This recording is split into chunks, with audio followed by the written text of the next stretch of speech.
जय श्री राम। जी भैया। हाँ ठीक है राहुल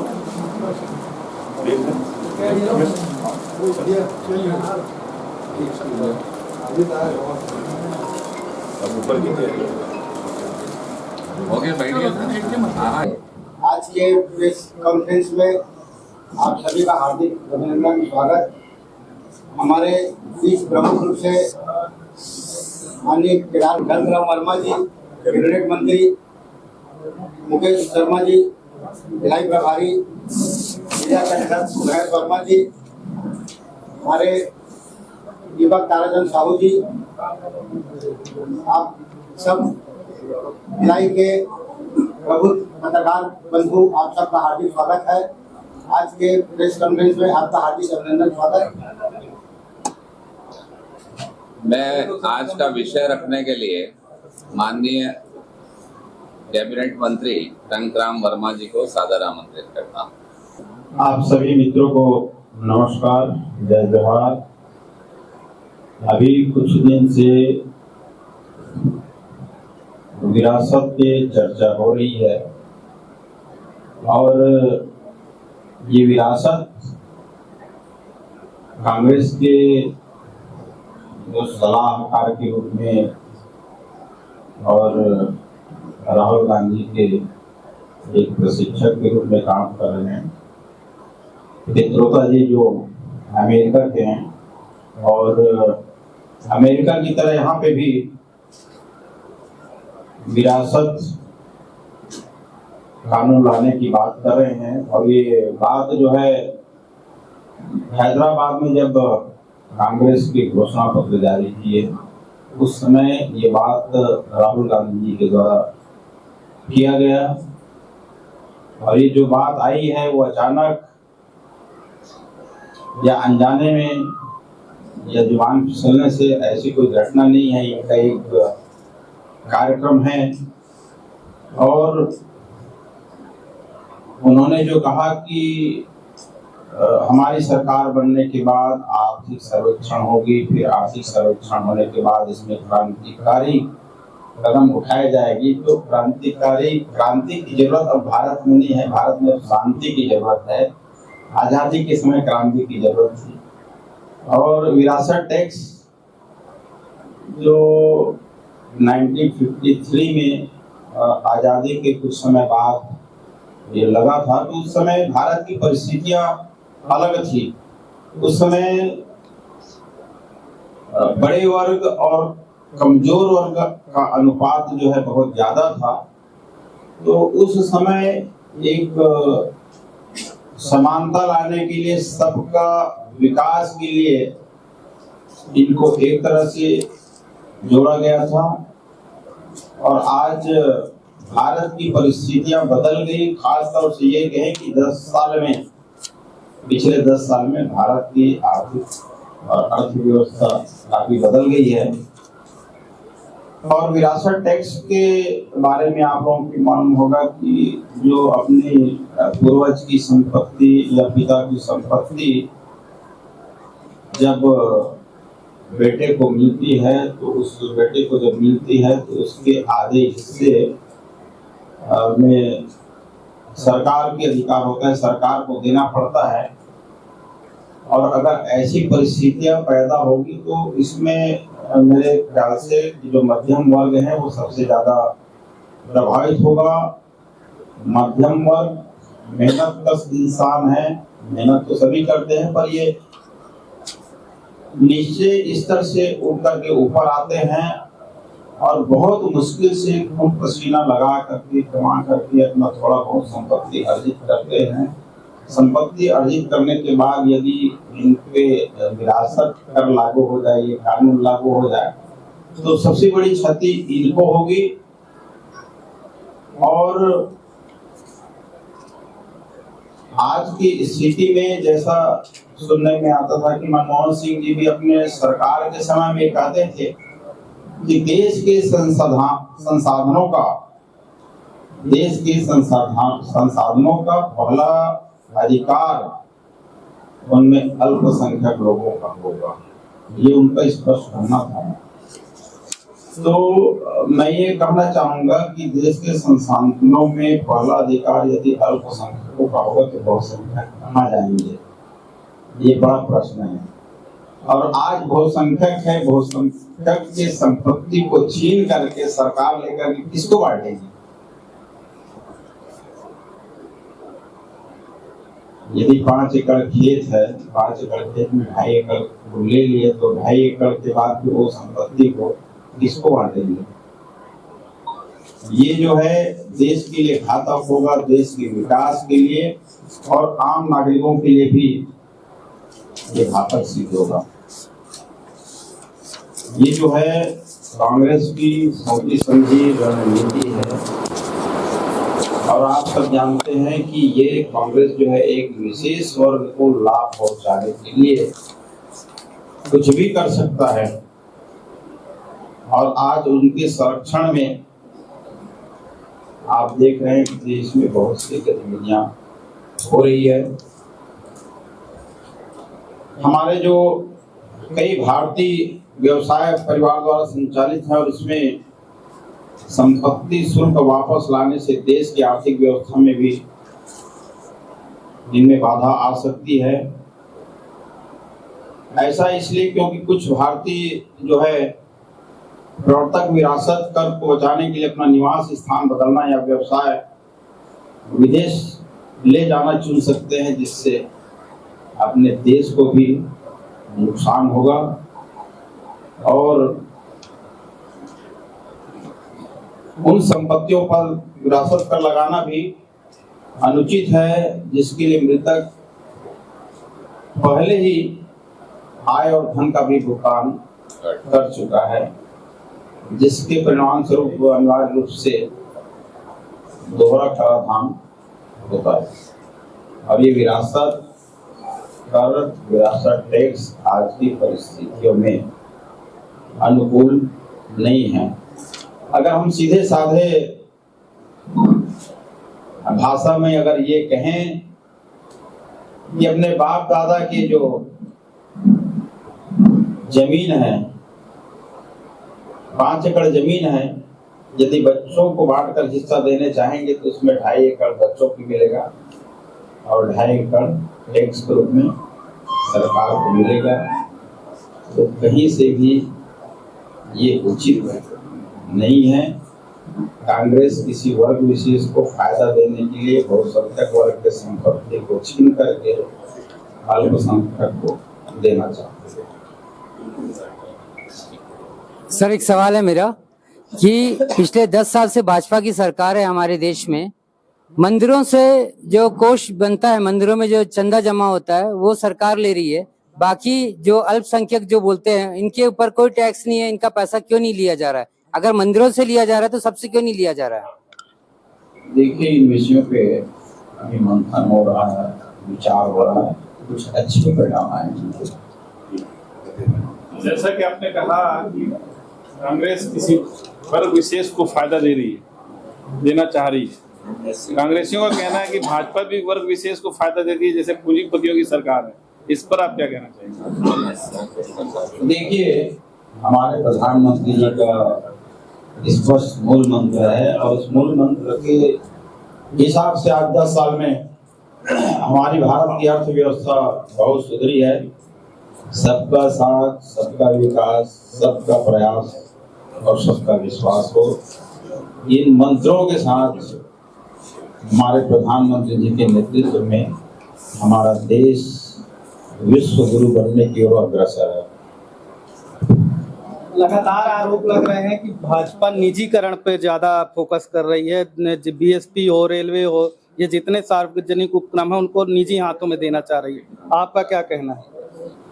देखिए, भारतीय जनता पार्टी की सरकार, हमारे नरेंद्र मोदी जी की सरकार देश के विकास और तरक्की के लिए बहुत अच्छे काम कर रहे हैं। और ये जो निजीकरण की बात जो होती है, ये लोगों में कंफ्यूजन पैदा करने के लिए सब भ्रांति फैलाते हैं, जबकि ऐसा कहीं पे कुछ भी नहीं है।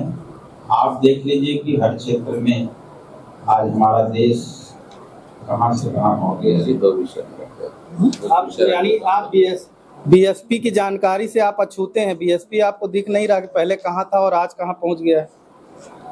आज के प्रेस कॉन्फ्रेंस के विषयों पर पहले चर्चा कर लेते हैं। इसके बाद विषय तो यही है ना मैं भाई कह रहा हूँ, इसके बाद तो अन्य प्रश्नों के लिए भाई विषय साहब तो पूंजी को लेके ही है ना। नीचे बैठेंगे, विरासत पर टैक्स को लेके विषय हम लोग है। नीचे बैठेंगे, मंत्री जी नीचे बैठेंगे, आपसे मिलेंगे, और अगर विरासत टैक्स पर कोई प्रश्न है तो पूछ सकते हैं। दो विषय मैं आपके सामने और रखना चाह रहा हूँ। मंत्री महोदय, विरासत टैक्स का यह सवाल है। हाँ, सैम पित्रोदा की बात कर रहे हैं आप, तो उन्होंने कहा कि उन्होंने 10 करोड़ डॉलर से ऊपर की संपत्ति पे टैक्स की बात कही है, और आप यहाँ बोल रहे हैं 2 एकड़ 5 एकड़, तो ये क्या गुमराह करने वाली बात नहीं जनता को? कांग्रेस के घोषणा पत्र में कोई भी अमाउंट क्लियर नहीं है। उन्होंने स्पष्ट कहा है कि आर्थिक सर्वेक्षण किया जाएगा और जिनके पास ज्यादा संपत्ति होगी उसे गरीबों को बांट दिया जाएगा। उसमें कहीं पर भी 800 करोड़ लिखा है कि 10 अरब डॉलर लिखा है, ये कहीं उल्लेख नहीं है। उन्होंने स्पष्ट रूप से 5 एकड़ की बात कर रहे हैं, भाई उसमें 5 एकड़ नहीं लिखा है तो 10 करोड़ भी नहीं लिखा है। 5 एकड़ में ले लेगा तो हम बचाने जाएंगे क्या? अगर उनके घोषणा पत्र में आ गया तो ये विरासत टैक्स की आवश्यकता क्यों है? अगर एक बुजुर्ग माँ बाप अपने बच्चों को अपनी संपत्ति बांटना चाहता तो पूरी देना। जब उसने पैसा कमाया, संपत्ति लिए, जब तो टैक्स दिया है ना। हमारा मानना है कि भारतीय संस्कृति और परंपरा में बाप दादा अपनी संपत्ति जो पूरे जीवन भर कमाते हैं अपने बच्चों को देते हैं, नाती पोतों को देते हैं, बेटियों को देते हैं। अगर सरकार आधा छीन लेगी तो फिर उस बांटेगा क्या? तो मेरा मानना है कि अगर विरासत टैक्स देश में लगेगा तो देश को एक बड़ी आर्थिक नुकसान उठाना पड़ेगा और देश जो जिस गति से आगे बढ़ रहा है उसकी गति धीमी हो जाएगी। बात ये कहना चाहूंगा कि जैसे आप जानते हैं कि कृषि जो है टैक्स फ्री काम है, उसके न खरीदारी पे टैक्स है, न बिक्री पे टैक्स, न किसी चीज पे टैक्स है। तो फिर विरासत टैक्स में प्रॉब्लम कहाँ आ रही है? नहीं, विरासत टैक्स में अगर आपने 10 एकड़ जमीन कमाई, आप जानते हैं कि खेती में कमाई कितनी है। आदमी खेती किसानी करने के बाद अगर थोड़ी बहुत पूंजी कमाता है और खेत खरीदता है और आगे बच्चों को देता है और सरकार ले लेगी तो 2.5 एकड़ खेत अगर 5 एकड़ में ले लिया तो सरकार क्या करने वाली? खेती करेगी। अनाज का उत्पादन भी कम हो जाएगा। आपका प्रश्न बहुत अच्छा है। उसके बाद सरकार कहाँ खेती करती है? कहीं बताइए मुझे कि सरकार खेती करके अनाज पैदा कर रही है। तो निश्चित रूप से अव्यवहारिक था। ये 1953 में लागू किया गया था और जनता के विरोध में पूरे देश ने इसका विरोध किया और 1985 में इसे वापस ले लिया गया था। पता नहीं ये कम्युनिस्ट सोच राहुल गांधी जी के दिमाग में कैसे पैदा हो रही है। अब इसके बाद मैं 2 महत्वपूर्ण विषयों पर आपसे चर्चा करना चाहता हूँ कि राधिका खेड़ा जी का कल एक वीडियो डिजिटल प्लेटफॉर्म में वायरल हो रहा था और फिर वो मीडिया के सारे जगत में आ गया और वो रो कर कह रही थी मैं कांग्रेस पार्टी छोड़ना चाहती हूँ, मुझे अभद्रता के साथ यहाँ व्यवहार किया जा रहा है और गेट आउट कहा जाता है। इस पर भारतीय जनता पार्टी का कहना है कि कांग्रेस पार्टी में कहीं भी महिलाओं के लिए सम्मान बाकी नहीं रहा है और छत्तीसगढ़ प्रदेश के कांग्रेस के कार्यालय राजीव भवन में बैठकर अगर उनकी राष्ट्रीय प्रवक्ता राधिका खेड़ा जी को यह रुदन करना पड़ रहा है, आंसू बहाना पड़ रहा है, तो हमारा मानना है कि यहाँ कांग्रेस कई भागों में बढ़ चुकी है। और जब जब कोई विषय आता है तो माननीय आज उन्होंने ट्वीट किया कि कका कौन कका है आप सब जानते हैं, तो घूम फिर कर उन पर क्यों आता है। और आज उन्होंने एक ट्वीट और किया है कि प्रियंका जी मैं लड़की हूँ, लड़ सकती हूँ। प्रियंका जी जब उत्तर प्रदेश के चुनाव में थी तो वहां से कहती थी मैं लड़की हूँ, लड़ सकती हूँ। आज उन्हीं की पार्टी की राधिका जी को उन्हीं के कार्यालय में लड़ना पड़ रहा है और उनका हालचाल पूछने तक के प्रियंका जी नहीं पहुंची और चुनाव प्रचार में चली गई। कल हमने मांग रखी थी, प्रियंका जी से आग्रह किया था कि राधिका जी के बारे में सुध लें, वो हमारे छत्तीसगढ़ की भूमि में है। राजनीतिक विषय अलग है कांग्रेस और भाजपा, मगर अगर कोई हमारी मेहमान है राधिका जी और अगर आकर ऐसा रुदन करती है और कहती है कि मैं राम लला के ननिहाल में मेरे साथ ऐसा हो रहा है, पुरुषत्ववादी तत्व पैरों से कुचल रहे हैं स्त्रियों को, तो उसका जवाब उन्हें देना चाहिए। दूसरा विषय मैं आपके सामने रखना चाहता हूँ। मल्लिकार्जुन खड़गे जी नैला जांजगीर की सभा में कहते हैं कि शिव डहरिया शिव है और अब वो राम को लड़ाई करके हराएंगे। मैं बोलता हूँ कि सनातन धर्म के बारे में आप अच्छा तो बोल नहीं सकते। आपके बेटे प्रियंका ने कहा है कि सनातन महामारी है, छुआछूत है, मलेरिया है, इसे समूल नष्ट करना चाहिए। तो जब बेटा इतना आगे बढ़ा है तो बाप ने सिखाया होगा, तो आप अच्छा तो नहीं कह सकते। पर ये वृतांत आपने पाया कहाँ से? कि राम और शिव का युद्ध हुआ था? आप ये बात कैसे कहते हैं? हमारे हिंदू सनातन धर्म के देवी देवताओं को आप लड़ाना चाहते हैं? वैसे ही कांग्रेस में लड़ाई हो रही है, ऐसे लड़ाना चाहते हैं? मैं मांग करता हूं कि मल्लिकार्जुन खड़गे जी को इसके लिए क्षमा मांगनी चाहिए। और आज से मैं उनसे आग्रह भी करता हूं कि हिंदू सनातन धर्म के देवी देवताओं का नाम अगर वो लेते हैं तो वास्तविक कहानी के नाम पर लेना चाहिए। इसके पहले भी सोनिया जी ने राम काल्पनिक है इसके लिए वकीलों की फौज खड़ी कर दी थी सुप्रीम कोर्ट में। 24 वकील खड़े थे, और जो सनातन के खिलाफ बोलता है गांधी परिवार उसी को अपना उत्तराधिकारी बनाता है। शायद मल्लिकार्जुन खड़गे को यही जवाबदारी उन्होंने दी है, तभी तो वो कहते हैं कि शिव और राम की लड़ाई होगी। शायद उन्हें पता नहीं है कि जब राम लड़ने गए थे तो शिव ने अपने 12वें अवतार के रूप में हनुमान को वहां भेजा था। ये ऐसी काल्पनिक बात करने वाले मल्लिकार्जुन जी, किसने आपका नाम मल्लिकार्जुन रख दिया? वह भी एक ज्योतिर्लिंग है। अगर नाम से शिव डहरिया शिव है तो आप ज्योतिर्लिंग है। पर सनातन के बारे में ऐसी बात करते हैं। शायद आपके खानदान वालों ने आपका नाम तो रख दिया, पर संस्कृति और परंपरा से अवगत नहीं कराया। इसका मुझे बड़ा दुख है। मुझे लगता है कि नाम के अनुरूप व्यवहार होना चाहिए, पर आपके परिवार की गलती है कि आपको सनातन के बारे में बताया नहीं। सनातन से शायद नाम चुरा लिया, भाव नहीं थे। आप सभी का स्वागत, वंदन और अभिनंदन है। कोई प्रश्न है तो पूछ सकते हैं। देखिए, मेरा विचार है कि भारतीय जनता पार्टी राष्ट्रवादी पार्टी है, और जो धर्मनिरपेक्षता के आधार पर मुसलमान धर्म का सम्मान करे, क्रिश्चियन धर्म का सम्मान करे, सनातन धर्म का सम्मान करे, हिंदू धर्म का सम्मान करे, वो सारे लोग भारतीय जनता पार्टी में आके जन सेवा का कार्य करते हैं। तो कभी भी आए, किसी को कोई मनाही नहीं है, परंतु तुष्टीकरण वाले लोगों को यहाँ पर कोई स्थान नहीं मिलेगा। जो धार्मिक आधार पर तुष्टीकरण करते हैं, एक को ऊंचा एक को नीचा दिखाते हैं, भाजपा में वो सब काम नहीं चलेगा। राष्ट्रवाद लेके आइए, सर्वधर्म समभाव लेकर आइए, सभी लोग सादर आमंत्रित। देखिए, आज के प्रेस वार्ता में विरासत कर के संबंध में चर्चा था।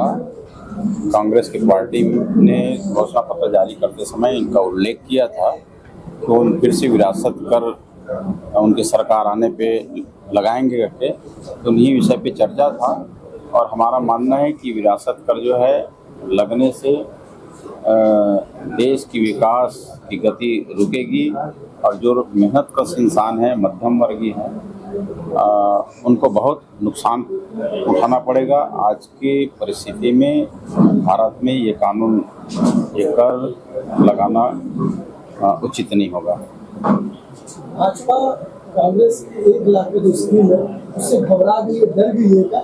जिस प्रकार से अब पठान के बयानबाजी तेज भर हो गई। देखिए, कांग्रेस की जो 1 लाख वाली उनका जो घोषणा पत्र है उससे भारतीय जनता पार्टी भयभीत नहीं है। छत्तीसगढ़ के सभी लोगों को पता है कि भूपेश बघेल बहुत ठग सरकार है। उन्होंने 2018 के चुनाव में उन्होंने घोषणा पत्र में स्पष्ट किया था कि 60 वर्ष के अधिक से उम्र लोगों को 1000 रुपया, 65 से अधिक उनको 1500 रुपया, 1000, 1500 तो छोड़िए, 100 रुपया भी नहीं दिया। तो सबको पता है कि कांग्रेस का घोषणा पत्र, फार्म जो है फर्जी है, फार्म बांट रहे हैं, कहीं पे कोई भर नहीं रहे हैं। लोगों को भरोसा ही नहीं है। भरोसा है केवल भारतीय जनता पार्टी के ऊपर, जो कहती है वो कहती है। सर, अब की बार 400 पार कितना पार होगा सर? 400 पार होगी। पूरे देश में वातावरण बना हुआ है। केंद्र सरकार की योजनाएं, हमारे छत्तीसगढ़ के राज्य सरकार की योजनाएं, हमारे छत्तीसगढ़ में हम मुख्यमंत्री जी के नेतृत्व में पूरे 11 की 11 सीटें जीतेंगे, और पूरे देश में मोदी लहर है। 400 से अधिक सीट जीत करके आएंगे। मंदिर मस्जिद आरक्षण और मंगलसूत्र के बाद अब अर्थव्यवस्था पे भी चर्चा हो रही है। कल प्रधानमंत्री नरेंद्र मोदी जी ने दावा किया कि हम भारत को विकसित बनाएंगे, और इसके लिए IMF की जो रिपोर्ट आई उसका हवाला दिया गया है। 7.8 की रेटिंग दी गई है, जबकि भारत सरकार खुद 7.6 का कह रही थी। आप इसे कैसा देखते हैं, इस विकास को? देखिए, 10 वर्षों में हमारे माननीय प्रधानमंत्री जी के नेतृत्व में अर्थव्यवस्था में, देश के मान सम्मान में, देश के विकास में काफी काम हुआ है। 10 साल पहले हमारा देश दूसरे देशों की तरह आशाएं भरी निगाह से देखता था, कुछ सहायता मिले। आज विपरीत हो गई है। आज दूसरा देश देखता है कि भारत हमें क्या सहायता देंगे तो हम कुछ काम करेंगे। परिस्थितियां बदल गई है, और ये तीसरे चुनाव में फिर से भारतवासी, भारतीय जनता पार्टी तीसरे बार फिर से हमारे प्रधानमंत्री जी को प्रधानमंत्री बनाना चाह रहे हैं। एक लगातार आरोप लगते रहे तुष्टीकरण के, अब नया आरोप लगा है कि कोई विरासत टैक्स ले आएगा, जिसपे आप चर्चा कर रहे थे। इस विरासत टैक्स को अचानक इस विषय में, इस मुद्दे में लाया गया क्योंकि कांग्रेस ने अपने मैनिफेस्टो में शामिल किया है। बिंदु क्रमांक 21 में उन्होंने लिखा है कि हम प्रॉपर्टी का सर्वे कराएंगे। आप राजस्व मंत्री हैं, आप मुझे बताएं कि क्या ये संभव है कि इस तरह से प्रॉपर्टी का कोई सर्वे हो भी सकता है क्या?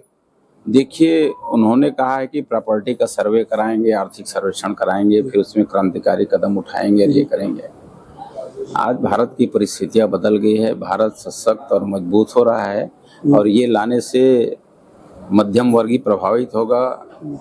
जो खून पसीने से जो कमाई किए हैं उनके संपत्ति को समझ जाइए इस तरह से छीना जाएगा। आधे संपत्ति उनके बच्चों को मिलेगा, आधी संपत्ति सरकार को चली जाएगी। तो ये संभव नहीं है और देश की परिस्थिति के हिसाब से ठीक नहीं है, और ये संभव नहीं है। तो ये थे टंकराम वर्मा जी, अब भारतीय जनता पार्टी के प्रवक्ता केदार गुप्ता जी। जिस विषय पे लगातार चर्चा हो रही है, आपके बयान को भी हमने अपने चैनल में चलाया, और आप भी इसका दावा कर रहे थे कि कांग्रेस के जो मुख्यालय है राजीव भवन, उसके भीतर कुछ घटना घटती है। वहां कांग्रेस की प्रवक्ता आती है राधिका खेड़ा, और वो साफ तौर पे आरोप लगाती है कि उनके साथ कुछ गलत हुआ है। इस बारे में आपका जो हालिया उनका जो ट्वीट आया है, क्या कहना है आपका? देखिए, कल उनका ट्वीट आया था कि माँ कौशल्या की धरती में पुरुषत्ववादी नेता अपने पैरों तले महिलाओं को कुचल रहे हैं। तो ये सब घटनाएं कांग्रेस में हो सकती है कि कांग्रेस में संस्कृति, परंपरा, मर्यादा, अध्यात्म, इसका कहीं कोई स्थान नहीं है। बस सत्ता में बैठो और लूटपाट करो। वहां कहाँ स्त्री का सम्मान है? आज उन्होंने ट्वीट किया है, लड़की हूं, लड़ सकती हूं। ये कोट प्रियंका गांधी जी ने उत्तर प्रदेश के चुनाव में किया था। आज उन्हीं की पार्टी की लड़की और उन्हीं की पार्टी में लड़ने के लिए खड़ी है, पर उन्हें कोई भी किसी भी प्रकार का न्याय देने वाला कोई नहीं है। लगातार उनका ट्वीट आ रहा है। मुझे ऐसा लगता है कि कांग्रेस पार्टी में स्त्रियों का, महिलाओं का कोई सम्मान नहीं है। भारतीय जनता पार्टी में नरेंद्र मोदी जी और विष्णुदेव का सुशासन आप देखें। महतारी वंदन योजना कहा था देंगे, और तीसरी किस्त भी चली गई। मेरा मानना है कि राधिका खेड़ा जी का जो अपमान किया गया, उनका जो रुदन है, वो हमारी मेहमान है, और छत्तीसगढ़ की धरा में जो कांग्रेस बदनाम हुई है, निश्चित रूप से राधिका जी को न्याय मिलना चाहिए। और इनके पास कोई धर्म, अध्यात्म, संस्कृति, परंपरा नहीं है। मल्लिकार्जुन खड़गे राष्ट्रीय अध्यक्ष आते हैं, वो राम और शिव की लड़ाई करके चले जाते हैं। तो ये कहां महिलाओं को सम्मान देने की बात करेंगे? हमने तो बारंबार वो सूत्र बताया है, मेरे कई बार श्लोक पढ़े हैं कि यत्र नारस्तु पूजयन्ते रमन्ते तत्र देवता, यस्तु ना पूजयन्ते सर्वस्त्राः फलाक्रिया।